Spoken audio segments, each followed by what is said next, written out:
விருஷோச்சர்க்கம் என்கின்ற தானத்தை எப்போது செய்ய வேண்டும்? விருஷோச்சர்க்கம் பற்றி கூறியிருந்தேன் அல்லவா? அது முதன்மையானதும் அதிக அளவில் நன்மை செய்கிறதும் ஆகும். விருஷோச்சர்க்கம் என்கின்ற தானத்தை புனிதமான ஒரு இடத்தில் வைத்துதான் செய்ய வேண்டும் என்பதில்லை. புண்ணிய காலத்தில் தான் செய்தாக வேண்டும் என்பதில்லை. எந்த இடத்தில் எந்த பொழுதில் செய்தாலும் அது புனித தலத்தில் புண்ணிய காலத்தில் செய்த பலனையே கொடுக்கும். வேள்வி, விரதம், கோதானம் இவற்றை விட மேலான தானம் விருஷோச்சர்க்கம்.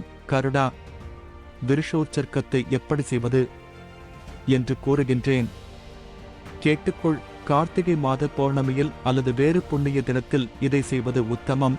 உத்தராயண கால வளர்பிறை, தேய்பிறை அல்லது துவாதசி திதி வரும் நாளில் இதை செய்யலாம். வேத நூல்களில் தேர்ந்த ஒழுக்கமுடைய அந்தணர்களைக் கொண்டு ஹோமம் வளர்த்து வேள்வி செய்விக்க வேண்டும். வேள்வித்தியில் எல்லா தீமைகளும் பொசுங்கி விடுகின்றன.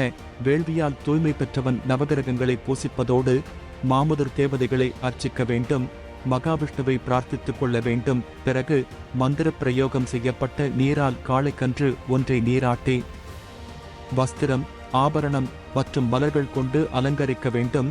அந்த கன்றினை வேள்வித்தியை வலம் வரும்படி செய்து தானம் செய்பவர் வடதிசை நோக்கி நின்று, ஆதியில் நான்முகனால் படைக்கப்பட்ட திவ்யமான ரிஷபம் நீயே ஆவாய் என்று கூறி தானம் செய்ய வேண்டும்.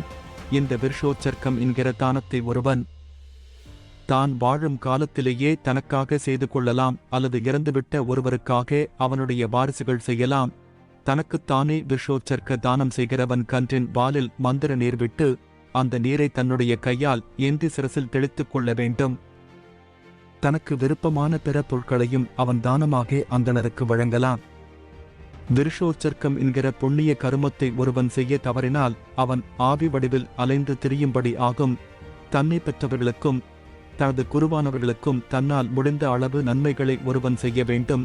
தன்னை பெற்றவர்கள் இறந்த பின்பு ஆண்டுதோறும் அவர்களுக்கும் பிண்ட கருமமாகிய சிரார்த்தத்தை செய்து வர வேண்டும். பகவான் இவ்விதமாய் பிதிர் கன்மம் பற்றி கூறியருளினார்.